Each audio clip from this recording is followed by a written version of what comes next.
Good evening. We're so thankful that the Lord brought us again together for an evening service. We have a new hymn of the month. If you didn't grab it on your way in and you want to go ahead and grab one of those now, I won't be offended. Nobody will judge. But they're in the middle there, right inside the door. Secured by Sovereign Love. We'll be singing that in just a moment here, and looking forward to learning this song over the course of the month. We're thankful to have visitors here from down south, not too far south, still in the state, but thankful for our visitors here from Milford, Ohio, and Grace Bible Church, and thankful for the way God has been working in their ministry there over the last decade, and then most recently with their new pastor, Dr. Vincent. Thankful for him and for his ministry. We're looking forward to hearing from them tonight, and so I'll let them introduce their whole team in just a moment, but let's look to the Lord in prayer, ask for his blessing on our time together, and then we'll sing our hymn of the month.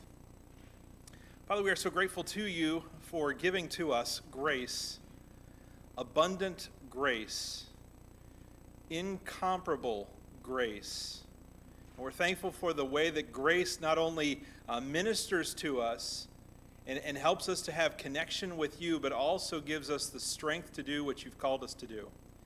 But we thank you so much for our gospel partners in the state, and thankful for Grace Bible Church. We ask that you would continue to prosper and minister through them there in the Milford, Cincinnati area. We ask, Lord, that you would bless our service tonight.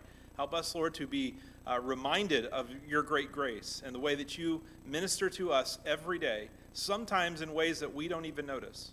And so make us more observant, Lord, that we might be praising you accordingly and be grateful to you for all the grace that you have provided for us. We ask all these things in Jesus' precious name.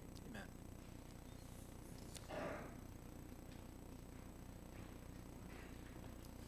As Pastor Smith said, our hymn of the month is Secured by Sovereign Love.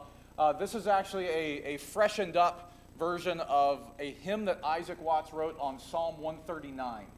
And we might know that very well for themes like Search me and know me, or Where shall I go from your spirit, or I praise you for I'm fearfully and wonderfully made. Well, the original 10 verses of that hymn, but 10 short verses, couplet pairs. This arranger decided to do it in just 2 with the chorus, but they also decided to choose this title, Secured by Sovereign Love. And you might not have thought of that theme when you think of Psalm 139, but that thread is throughout. In verse 5, it says, you hem me in behind and before and lay your hand upon me. And verse 10, everywhere your hand shall lead me and your right hand shall hold me. And in verse 14, after praising him for being fearfully and wonderfully made, the psalmist says, wonderful are your works. My soul knows it very well.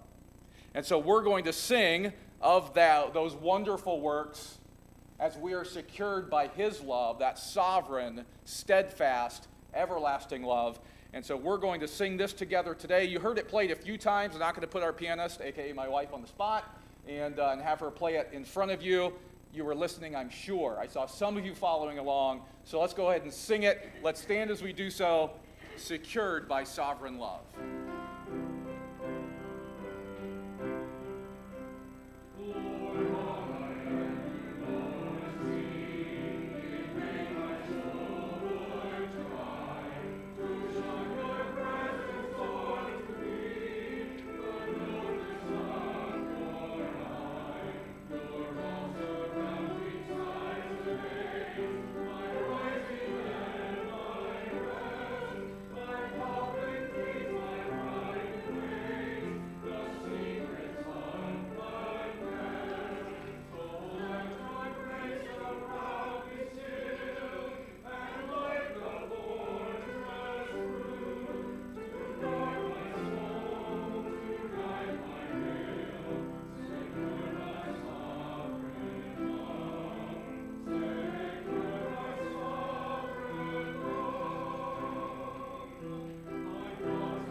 great singing. Thank you. Looking forward to learning that. Please be seated.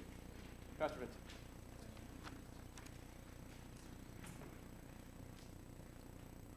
Well, with just 2 verses, you were just getting warmed up.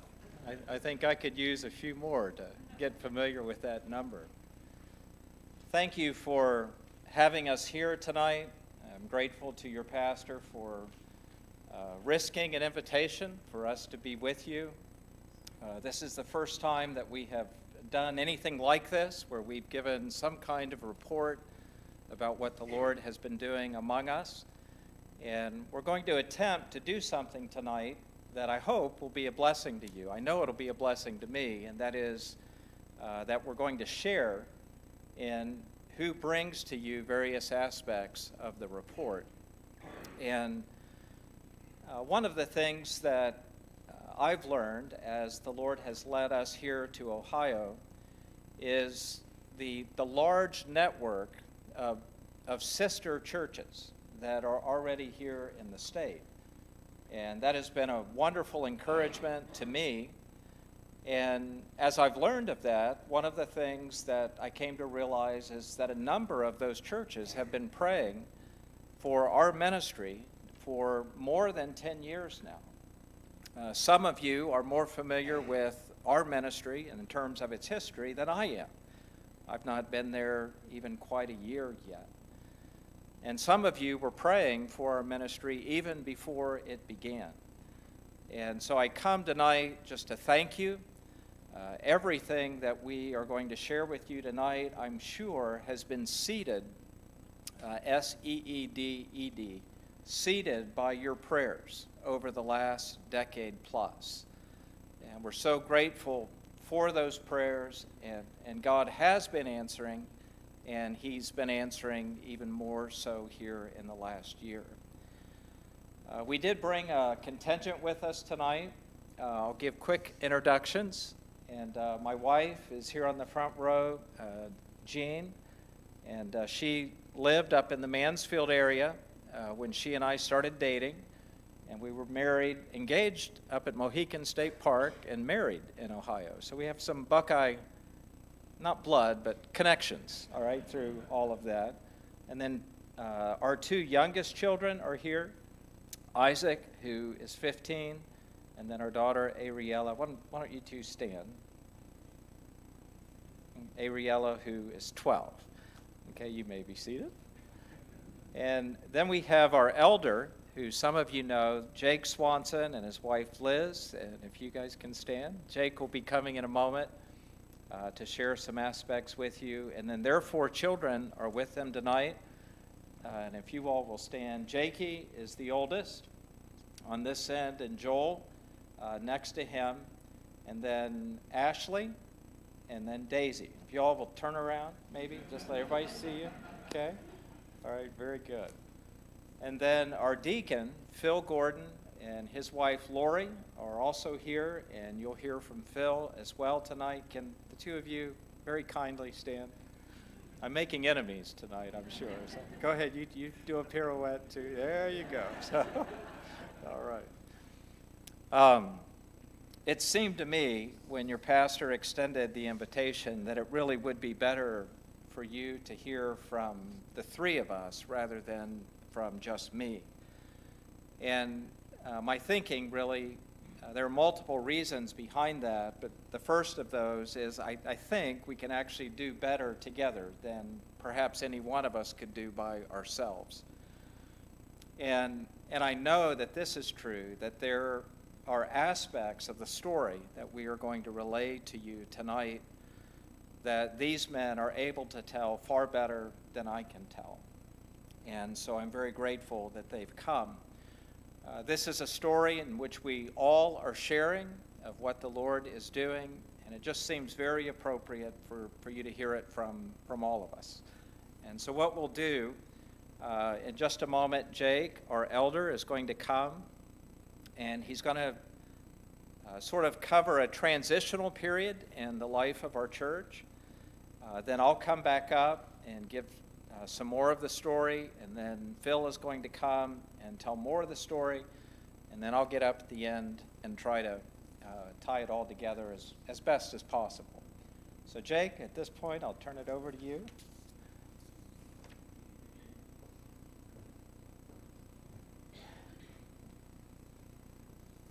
Again, thank you for having us.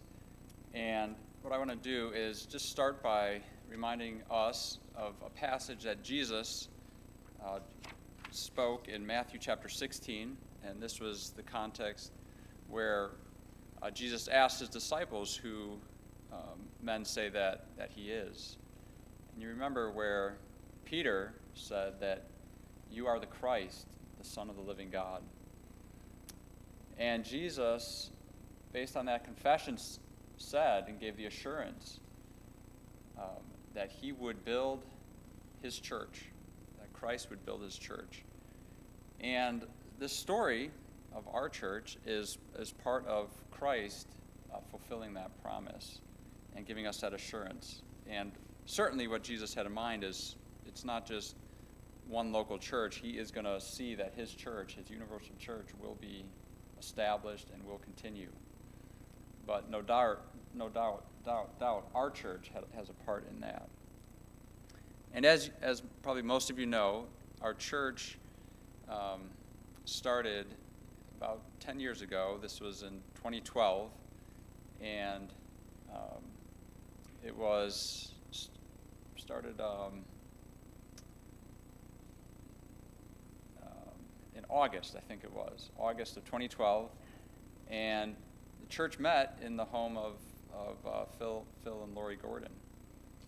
And from that point, and our pastor, Nathaniel Pringle, who has been here before, and some of you, perhaps most of you know, he was the pastor that started the church. And so from the Gordon's home, the church met in their home for several months, and then the Lord opened up a hotel that the church met in. And then within the first year and a half or so, we were able to acquire a rental property, and our church met in the rental property there for a bit. And then, so actually the rental property, that's where we meet now. So we met in the hotel for about a year, and then we're meeting at Whitney Drive right now. Well, I'm going to fast forward to November of 2020.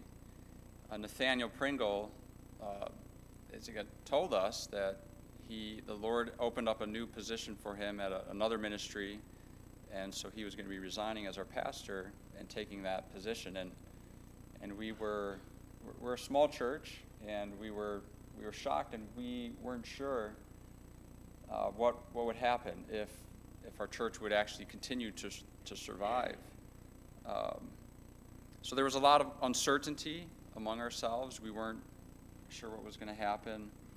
But as we asked the question, well, how do we proceed, or should we proceed, we had a strong sense that the Lord had providentially placed us in Milford, and that he had a continued purpose for us there to reach that community. So we started, praying for a pastor. And one theologian has said that God is always at work, though we cannot see it, preparing people he has chosen for leadership. And when crisis comes, God fits his appointee into the place ordained for him. And we certainly feel that and felt that about the appointee that God had for us. So we contacted Pastor Vincent, I think back in December of 2020, and by March of 2021, we had called him as our pastor, and he accepted the call, and we're very confident that God has a purpose for us, and we're very thankful for that. And what I want to leave with you is that, and as you continue to hear part of the story of how God has provided for our church, and I want you to go away with the fact that our hope is that God would be praised through through the story that he is weaving and that he's working out, because this is his church, and Christ is the head of the church. And so we're very grateful to Christ of his provision, and I'm going to turn it over at this point.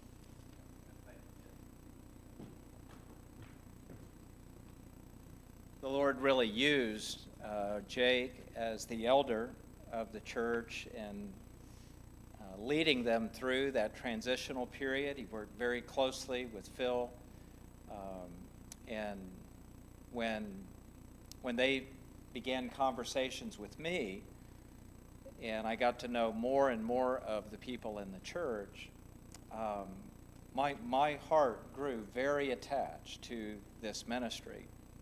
And I've often thought, and I thought in those months, that, if the Lord said, I want you to go and sort of replant a church, and I'm going to give you these 20 people to help you, I think nearly any prospective pastor would think, really? I get to start with those people? And it really has been exciting for me, for my wife, to see the family that the Lord had put together already, and even the formative leadership of Pastor Pringle in leaving the church, in the condition and in the state of unity in which we first found it. When you go to a new ministry, if you read all the books on pastoral ministry and pastoral philosophy, nearly all of them encourage you not to make any changes quickly, to wait a year, 2 years, sometimes 5 years, depending on the situation, but just go easy, don't make any changes, and spend the time necessary to build the appropriate relationships within the church. And that was my intention. And very quickly after the church had called us and we had accepted, I learned of something that happened just before, and that was that our landlord had called the church and basically said, you need to move. I'm selling the building. And so right out of the gate, the Lord put us in a place of need. And it was a pretty significant need. And it was, where are we going to meet? And Jake mentioned that Christ is the head of the church. But as we began to talk and pray together about what the Lord might have for us, another reality about Christ became very vivid to us. And that is in Ephesians 1, Christ, in Ephesians 5, he's called the head of the church. But in Ephesians 1, Paul tells us that Christ is the head of all things. And then the way that verse is constructed, the way to interpret that is for the advantage of the church. So he's head of the church, and he's the head of all things for the advantage of the church. And so we claimed that as we began to look at properties. They all belonged to the Lord. He was the head of all those properties. And whatever would be for our ultimate advantage, we knew the Lord could lead us to and provide for us. And fairly early, in fact, a conversation began with another ministry on the night that the church met together to vote to call my wife and I to come. And a man from another ministry, Grace Baptist Church in the town of Milford, just happened by our prayer meeting that night because his church was not holding a prayer meeting. And in conversation with Phil, we learned that that church had a sense that they were dying and that they were looking perhaps for what to do with their building and property.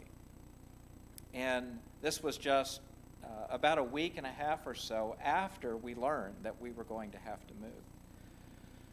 And we began to have conversations with this ministry. We were getting bits and pieces from one of the men. There were only 5 members left in the church, and We were getting bits and pieces from another of the men in the church, and we weren't really sure what the whole story was, but we were engaged in conversation with them, and on one of the times when our family was up visiting, we were actually able to meet together in that building on a Wednesday night for prayer meeting. And then following the meeting, we had our first face-to-face interaction with the 3 people in leadership in that little church of 5. And in the aftermath of that, we realized this had some real possibilities for us, that perhaps this could be the place the Lord was providing. And we still weren't quite sure if they felt that way. And so we were praying about it, we were doing our investigation, and over time, we realized gradually that we were moving to the top of their list of options as far as a prospective buyer of the property. And the day that we realized that we sort of had a leg up on anybody else who might be interested, they were having an insurance settlement to get a new roof for their church, and they called Phil and asked him what color shingles he would prefer on that building. And at that point, we thought, this just might work. We gave them our choice. Maybe we just told them to do whatever. I can't remember. But the first option they didn't have. Second option was out of stock. And we got the third option anyway. It was the only one that was available. So we have a brown roof on that building.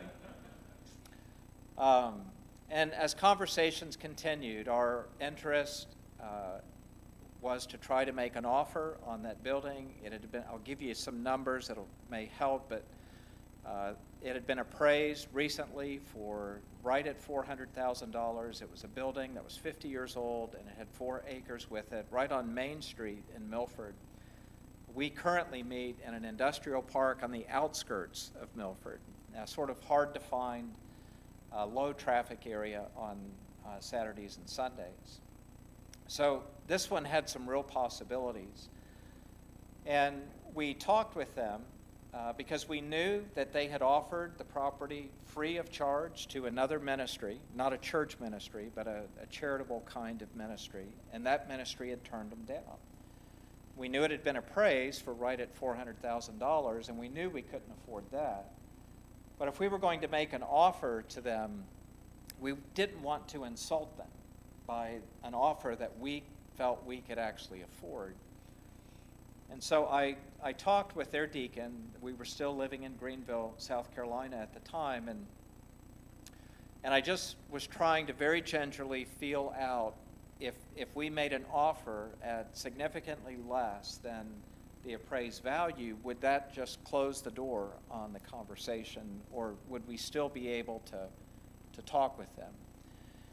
And he told me on the phone, he said, "Nothing you offer will offend us." And so that was reassuring. And then I got a call back the next day, and we were getting ready to make a trip to come again. And he said, we would like to actually come.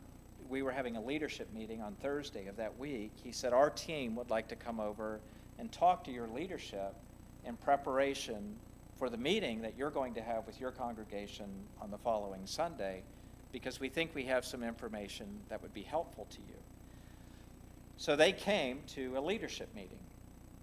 And in the leadership meeting, the lead deacon, we kind of turned the floor over to him, and he was sharing their interest in working with us. And then he handed the baton off to another man on their property committee, and he took out little coupons. And they were from, I forget what it was, some little game place. And he wanted us all to write down what he said on the backside of those coupons. And he said, the price that we will accept from you in terms of an offer, he said, the first number is a 1. And then he paused, and he said, and there are no more numbers. So we went from being uncertain what we could propose and thinking of something that would really be embarrassing to propose potentially to them, something in the neighborhood of $150,000 to perhaps $200,000. And they're coming to us saying, all we want is $1. Well, that was overwhelming to us. And we began to think, the Lord has abundantly provided. And so we proceeded on those terms, and we were hoping it might move rather quickly, and things were going kind of slowly. And what we came to realize is that they could not get among themselves, the 5 of them, the necessary unity to get a 2/3 vote to sell us the property for $1. And so August 8th of that year, they finally had their vote, and sure enough, it was 3 in favor and 2 not in favor. And that was disappointing news to us. We were just, what do we do with that? It really seemed like the Lord was in this. We had formalized the offer to them, asked them to vote on it, and the Lord really seemed to shut the door. But along with their no vote on the sale was an offer for the 2 ministries to merge. And basically for them, if that ended up being permissible to us, they would end up giving us their property with the building and then all of the savings that they had accrued in the last few years. Well, a merger, of course, is a very different conversation.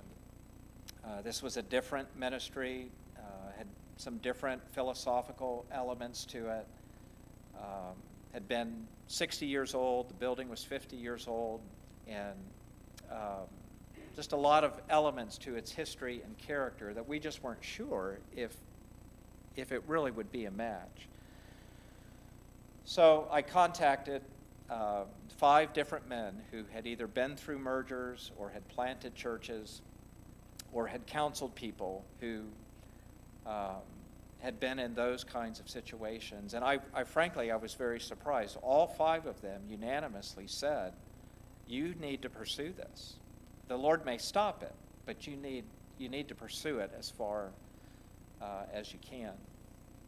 And so we wrote them back, we accepted the rejection, and we sort of counter-proposed to the merger idea and just asked if they would begin to meet with us for a period of at least 6 weeks. And during that time, our leadership would begin to really engage in conversation together. And through that whole process, really some amazing stories of just the Lord's gentle leading. It could have been a very delicate, there were delicate components to it, but the Lord, He maneuvered us through all of them. And as we went through the process and had all the conversations, continued praying about it, our congregation really began to sense that this is really, we should go forward with this. If the Lord will confirm all of this through votes of both ministries, this is something we need to pursue.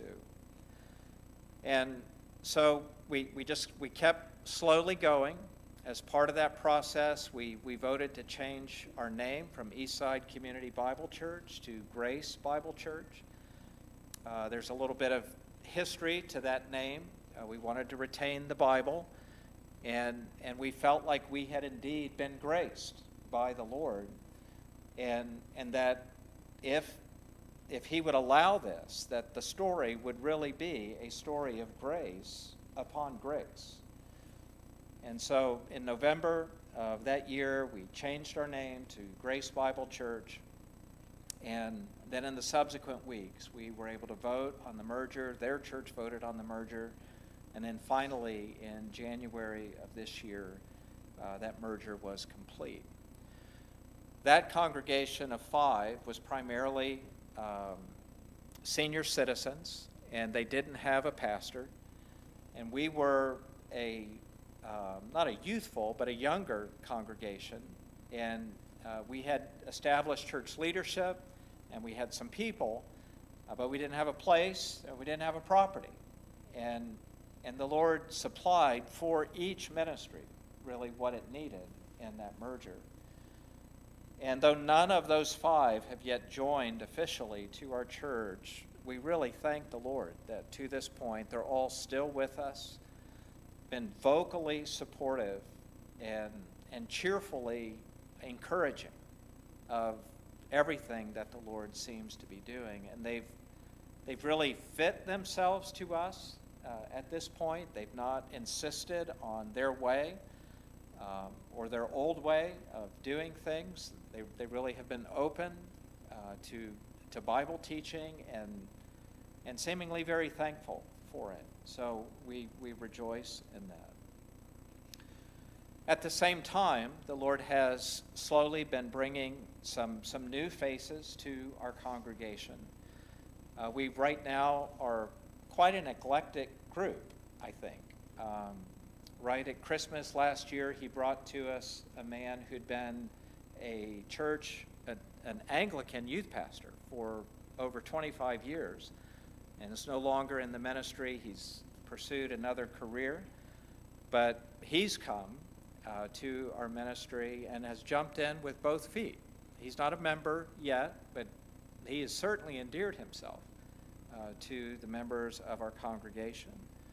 On my first day in June of last year, coming as a pastor, there was another man who visited for the first time. He said, "I've never been to a church where, when I visited, the pastor got up and joined the church." That's what he saw that day. And the next week, he was back with his wife, and he and his wife have been with us so far ever since. The Lord had a couple move to the Cincinnati area temporarily because of an abnormality in the baby that the wife was carrying, and they were being sent from West Virginia to the University of Cincinnati. She had surgery on the baby, still in the womb.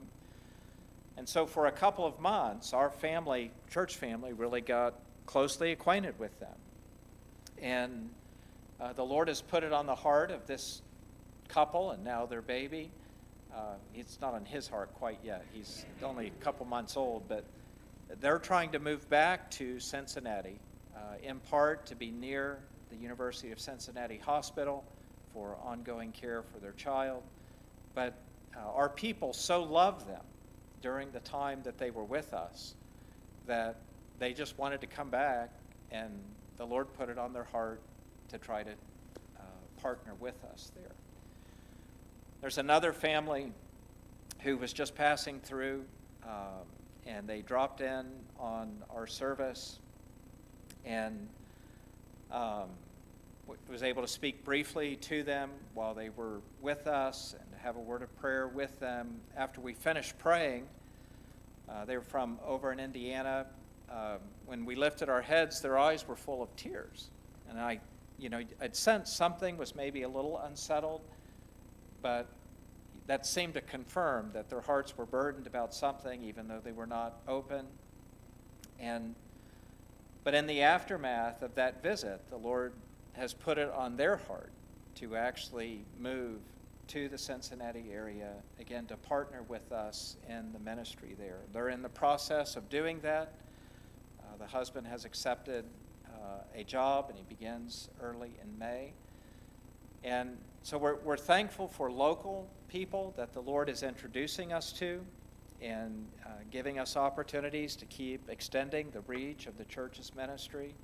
And then we're thankful for these others who the Lord seems to be putting it on their heart to be part of a re-church plan of the nature of ours. We, of course, in a ministry like this, what the Lord is doing physically, he's sort of taking us from the outskirts of Milford and he's moving us in. And we're trusting that that's a visible object lesson, really, of what the Lord intends to do through our ministry, to help us to grow deeper roots in Milford and to have a more extensive reach right into the heart of Milford, and then, Lord willing, extending from there into the broader Milford area. One last thing before Phil comes. When early in this process, we began to sense that things were happening at such a rapid pace that we were going to quickly lose track of the details.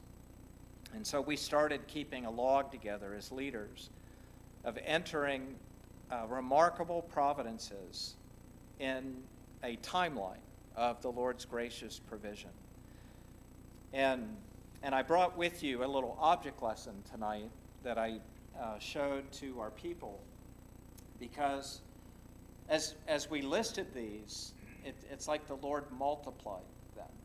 And over the course of the last 10 to 11 months, the way the Lord has directed and the way that he has supplied really has been overwhelming to us and confirming on so many levels.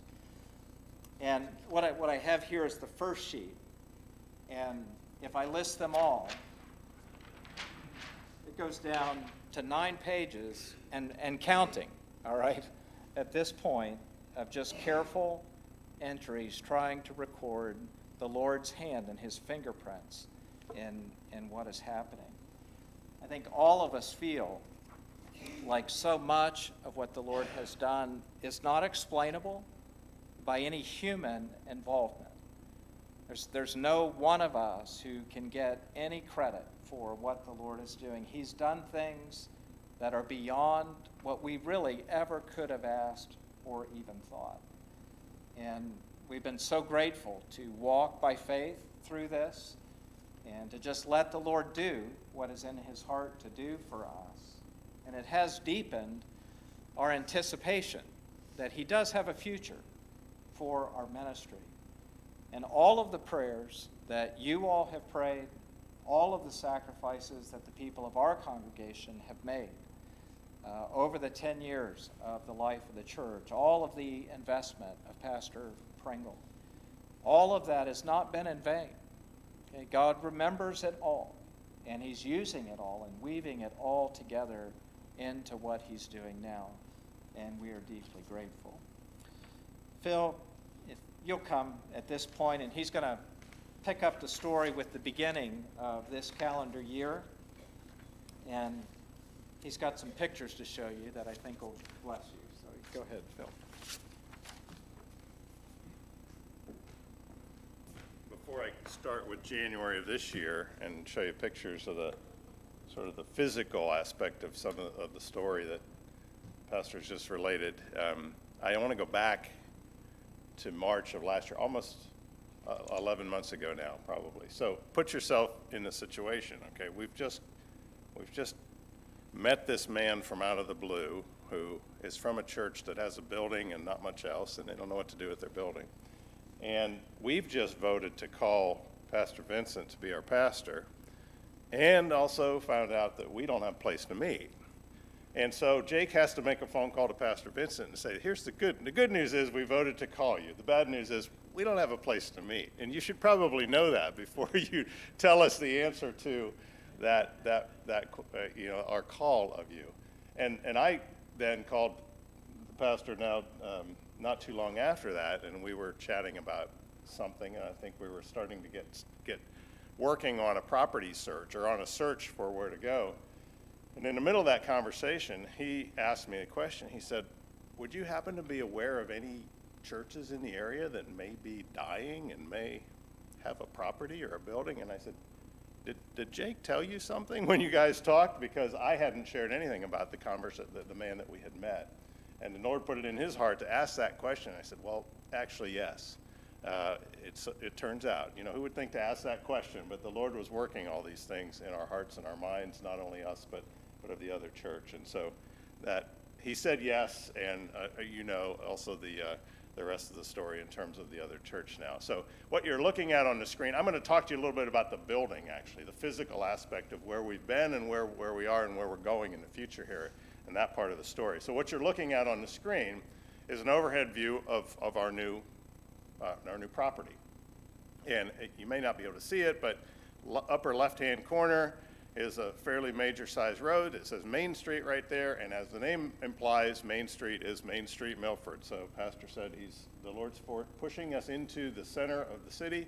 Our current location, if we get the little street that we're on, Whitney Drive, if there are 10 cars an hour, that's probably rush hour for that little location. Main Street, there would be, you'll count 10 cars in less than a minute. I mean, it's a high traffic area, high visibility, high enough that it's usually hard to get out of the parking lot onto the street. So the Lord's putting us into a very different context in terms of visibility, and we rejoice in that. You can see the building there with the new brown roof on it, and the parking lot as well. That's a picture of the outside of the building. It was built in 1971, so right at just a little over 50 years old. And it shows it. It's a little bit of a fixer-upper, and so that's kind of what we're doing now. That was what the inside of the building looked like when we took possession of it. They had a sanctuary with seating capacity of about 75, and that's actually about the right size for us, with some growth. But we had some decisions to make. What do we do with the facility? So we could have, I forgot I put this slide in. This is a picture of the property. You can see upper left-hand corner is the zoom in of this photo that shows you the church building and Main Street and the parking lot. But you can see that it's quite a large property. 4 acres in the middle of town is very, very unusual in this day and age. And you can see development all around us. And so not only do we have the building that will meet our needs for the near term, but we've got room to grow and lots of potential. And we're excited about that as well, and what the Lord might have in mind in giving us such a unique property in such an ideal location. But the first thing we started to consider then, once the property became ours in January, as when the merger was effective, was what are we going to do to the physical building? And the words here are a little bit small, but the range of options would have been, we could have moved in the next day. They were using it as a church. It was an active church facility with all the things that you need to do church. So we could have just moved in. On the other end of the spectrum of this scale was basically start over, take it down to the shell and reconstruct a total gut and remodel. And we prayed over this, we considered it as a congregation, and we actually decided to go towards the major remodel side of this. And if you've ever tried to live in a house and remodel at the same time, you realize that's kind of difficult. So we decided we've got another place to meet that we're actively meeting at. If we want to work on the property and kind of bring it up into the 21st century and reconfigure it to meet our needs the best that we think that it could, let's do the remodel before we move in, and let's do it right. Let's take it down to the walls, and let's design from scratch, and let's start over. So that's what we're about right now. We've called it Phase 1, which is a major reconfiguration of the building, and then Phase 2, we do have some plans to begin to expand the footprint a little bit. We will fit in the space, it will meet our needs, but just barely.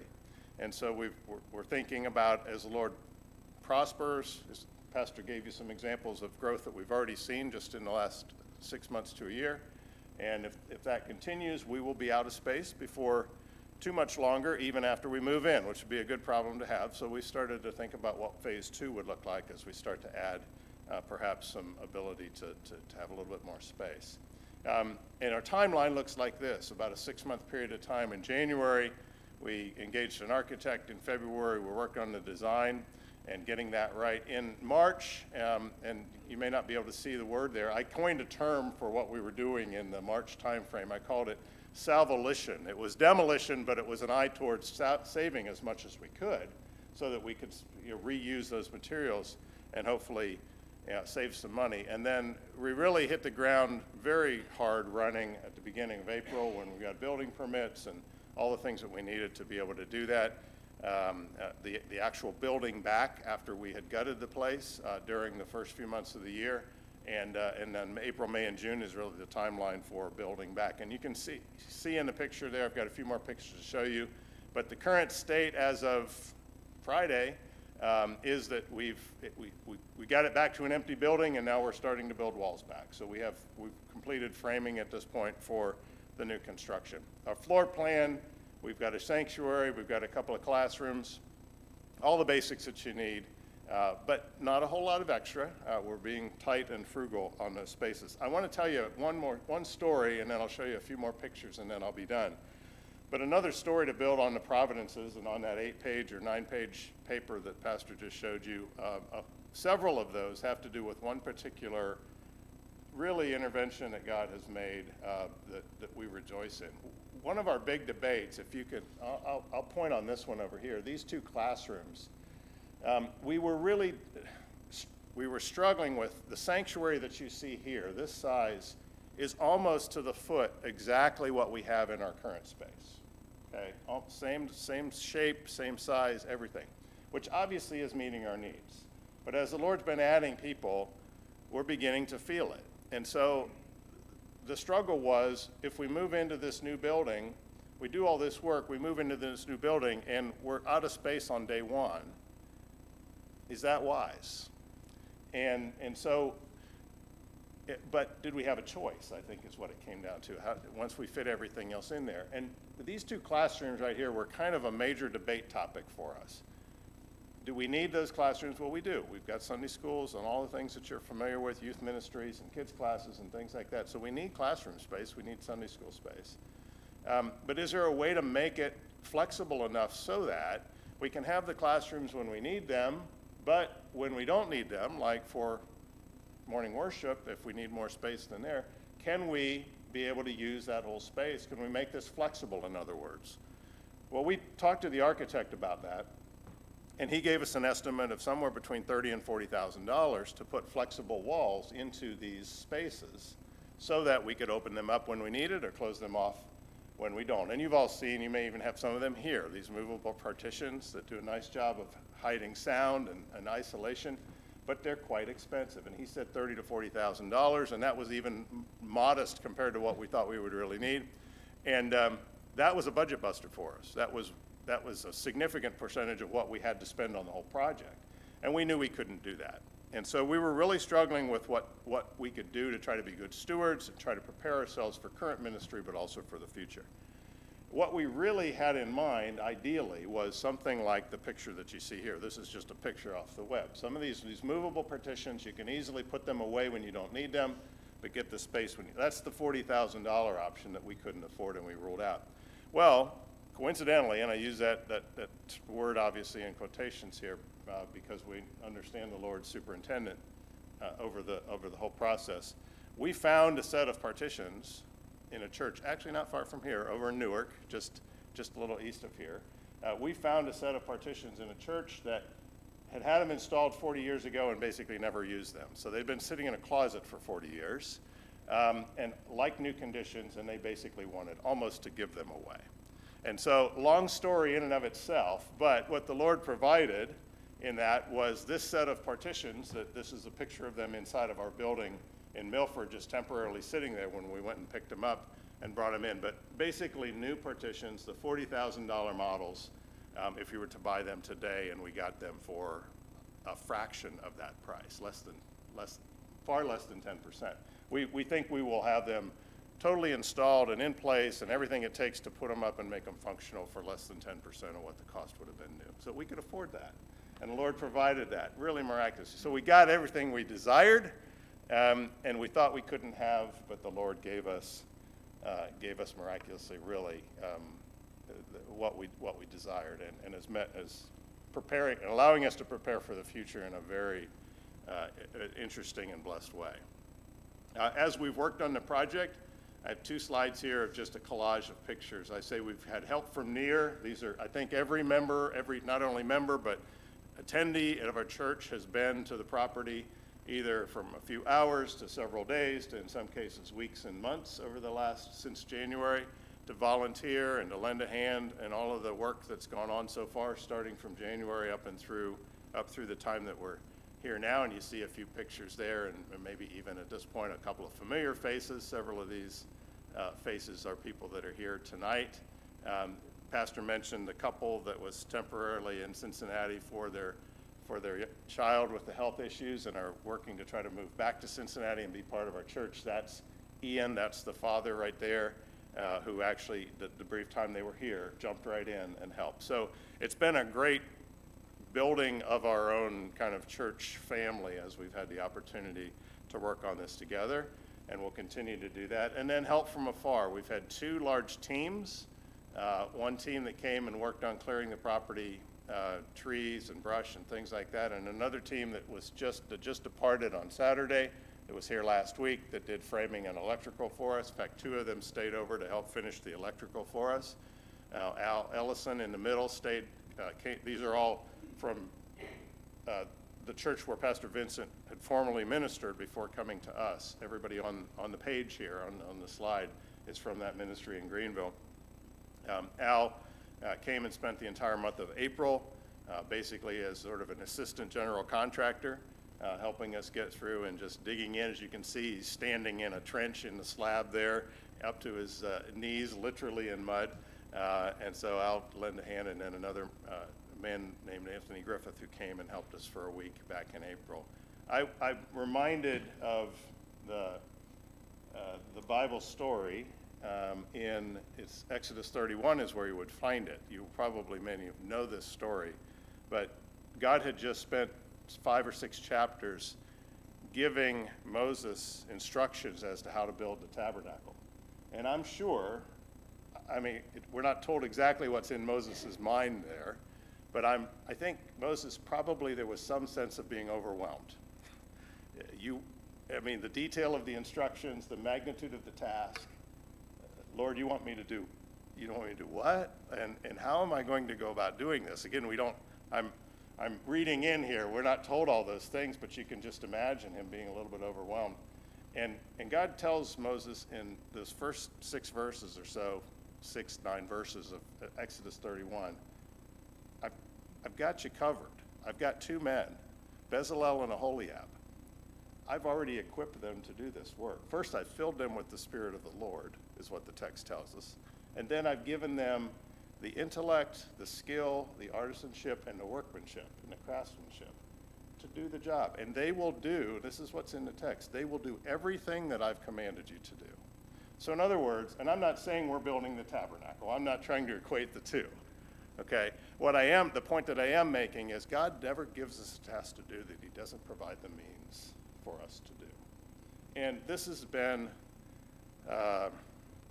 such an encouragement to all of us to see that God be faithful in that exact way, to give us internally, from inside and from outside, exactly what we needed, and has already prepared it in advance. It's all worked out. We have a long way to go yet, okay?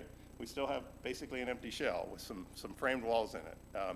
But God's given us all the confidence by showing us already that he's already prepared the way, and he is going to meet the need. We unveiled the banner. Well, this will be a permanent sign soon, Lord willing, but we unveiled the banner to the public. We've been sort of incognito to the public for the last few years. We took the old sign down, or last few months. We took the old sign down. There's been all kinds of activity going on. We get a lot of people driving by, rubbernecking, gawking, driving into the parking lot. A few of them even stop and say, what's going on here? So this high visibility, high traffic area, we've got the community's interest. They wonder what's going on there, what's going to happen. Well, we let them in on the secret this week. We put up the banner that announces who we are. And now we're sort of being ready to receive them as we get the building ready. And you can see some of the pictures, especially of the work that was achieved just last week and where we stand on that. So my final slide, I don't know if you can read this or not. We've put up here above the door going into the building, the first part of Psalm 127:1. Unless the Lord builds the house, those who build it labor in vain. Very important for us to all remember that we can get caught up in the physical aspects of executing a project. And it's very exciting. All the things the Lord's doing here is very exciting. They're very exciting. We can focus on that and forget it has to be the Lord's work.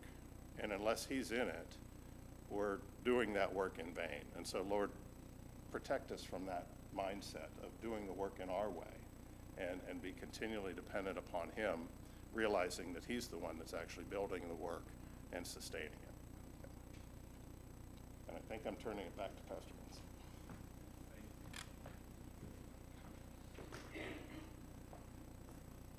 Phil has been our Bezaleel. The Lord has definitely gifted him to lead us through this phase of the building. And I think Jake and I both, as elders in the church, are just delighted for the way the Lord is using Phil. Our time is just about done, but I thought if you'll indulge me here for just a moment, I wanted to share with you one scriptural thought and perhaps leave this with you.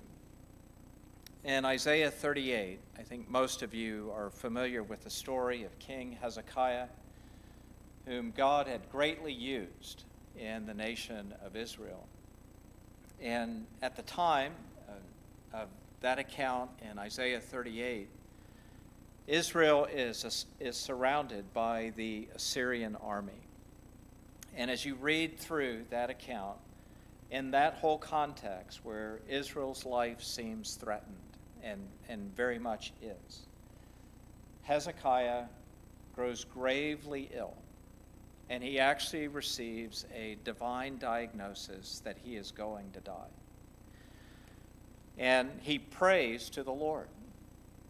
And we don't know exactly the content of his prayer, but what the passage unfolds is that the Lord heard his prayer and then told him that he would graciously preserve Hezekiah's life for 15 more years. And if you think about that, we actually feel like there is a little bit of a parallel with our church situation. There was a potential diagnosis that the church was perhaps going to die. And in entreating the Lord, there was an answer that no, the life of the ministry is preserved. God graciously preserved the life of our ministry. And just for the sake of the parallel, the question that has been on our minds is if he would give us 15 more years. We've been graciously preserved for what? What are we going to do? How will we steward the gift of extra time that God has given to our assembly? In Hezekiah's case, God also told him, I'm going to deliver you from these Assyrians. And God did that. And you know the story, how in a night God sends an angel and 185,000 Assyrian soldiers are slain. He also used Hezekiah during that time to build Israel up and fortify defenses and to strengthen Israel. It was really a time of prosperity under Hezekiah's preserved, extended life. But the passage goes on to record the fame that came to Israel and particularly to Hezekiah when the story of the miraculous extension of his life was known. And in fact, a delegation was sent to Israel from Babylon. This is at the beginning of Isaiah 39. And previous to that, Hezekiah had actually written sort of an extended poem, a tribute to God for delivering him with a miraculous healing. We're also told at the end of Isaiah 38 that Isaiah would go to the temple and offer a sacrifice of thanksgiving to the Lord, which God permitted him to do. But when this delegation from Babylon came, Hezekiah walks those foreigners through all the treasures of Israel. And we don't know the details of that tour, but what he did in that moment greatly displeased the Lord. And again, not knowing the details, the suggestion is when you compare that passage with the parallel account in 2 Chronicles 32, the suggestion is that the way that Hezekiah conducted that tour to this foreign delegation, somehow he brought more attention to himself than to the God who had miraculously delivered him and miraculously delivered his people. And what 2 Chronicles 32 ends up recording is that Hezekiah did not return to the Lord for the benefit that he had received. This was a grievous thing in the sight of God. He had done great, unexpected, miraculous things. And somehow the glory was redirected away from him toward an individual who had been a recipient of those blessings. And our burden really is not just to ask the question, we have been graciously preserved, and for what? What is it that is in the mind of God for this season of our church's life? But we've also been burdened that we would return to the Lord for the benefit that we have received.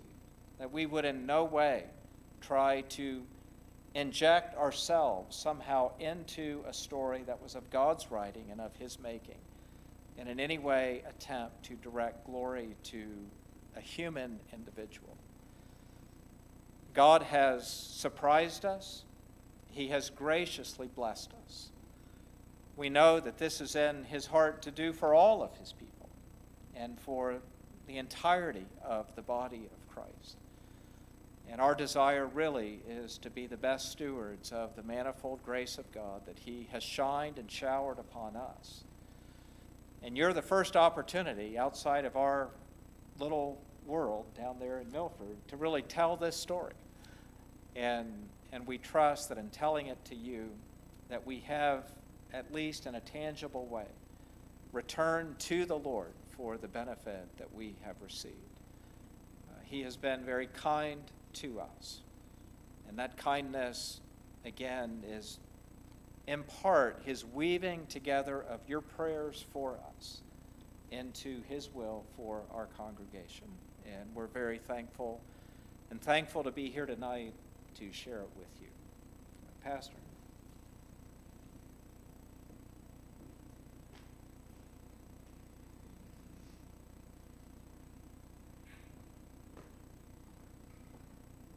We're very thankful for the report and for your coming in strength in Mass to share that with us. We believe with all our heart, as do you, that the Lord will provide. And Phil and Jake and your families, remember when Suzanne and I came down and visited with you just over a weekend, a Saturday and a Sunday, I think it was, and we reminded you of that. And the Lord has provided a unity in your church, and has provided leadership and funds and workers and a good spirit. As we are studying on Wednesday nights in our church from Nehemiah chapter 4, along with great success are usually opponents who try to hinder the work. And in just a few words, Nehemiah says, remember the Lord. Not remember you're able to do, he says, remember the Lord. And then not too long after that, nevertheless, we built the wall. We have prayed for you under your former pastor. We have prayed for you in your developmental stages. We have prayed for you in your transition.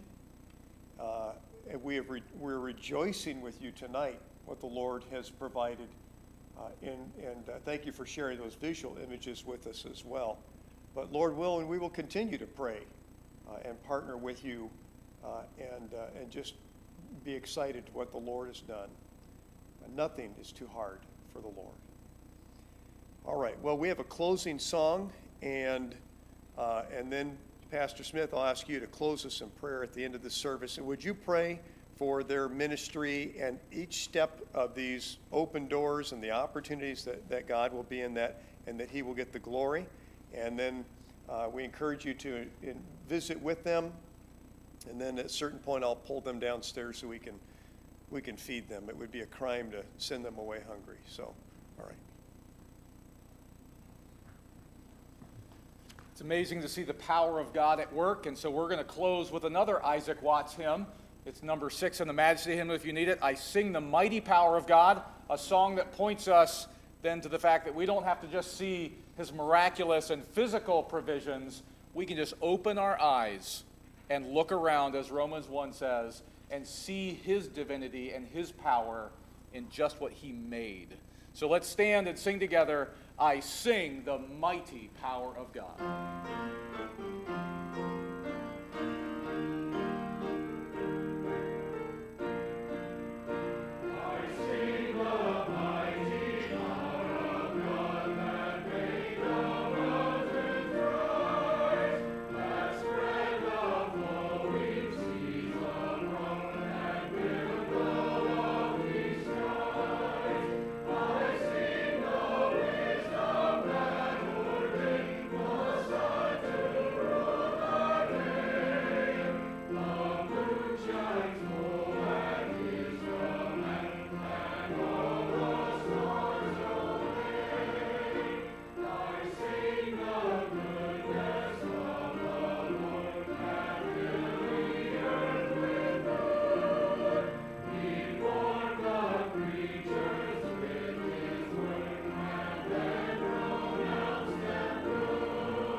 Let's pray. Heavenly Father, we do sing of your mighty power and your providential grace that provides everything that we need for life and godliness through the record of Jesus Christ. We do thank you so much for all that he has accomplished on our behalf. We thank you as we were reminded tonight that he is building his church. And so we're thankful for this report. We do ask, Lord, that you would continue to minister to the folks in Milford, that you'd continue to pour out grace upon them and strength to accomplish every stage of this building project, and also in welcoming that community into their church. We do ask, Lord, that you would minister to each family, that you would allow each one of them to recognize your power in all of these things. And as we rejoice with them in all that you've provided in a physical sense, we're much more grateful for what you're accomplishing in a spiritual sense and bringing unity to their church and allowing your word to minister to hearts and those in great need. We ask, Lord, that you'd continue to be faithful to them in that and allow them to lean upon you and depend upon you for all that they need. In Jesus' precious name, amen. You are dismissed.